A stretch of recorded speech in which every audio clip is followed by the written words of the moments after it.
Being in high school today is a challenging place to be.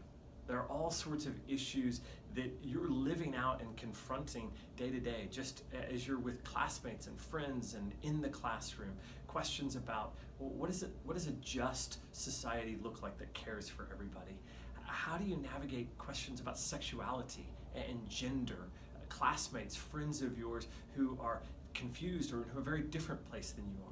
And you think about politics and the ways in which Americans feel so divided today.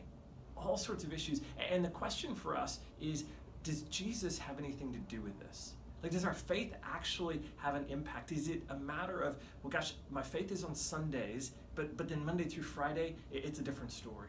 Or maybe you're like, no, I'm believing the gospel, but it's something about my heart, and it doesn't actually translate to my head, and it doesn't translate to how I navigate these relationships.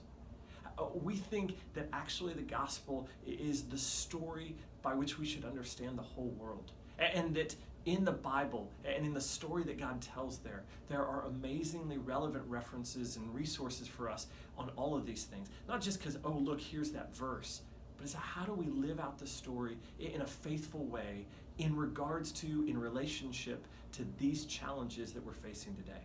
So what do we want to do? We want to help you figure out how to know the story and how to live the story out in relation to these challenges. So Pastor Todd and I are wanting to get together with you and talk about and try to understand, how do we know the story, and how does that story of the good news of what God is doing through Jesus, how does that story have an impact on these questions of politics and sexuality and gender and justice and the real issues that you're facing as a high school student here in Indianapolis. So we're going to invite you to get together with us. We're going to meet on a course of Friday nights starting on November 17th.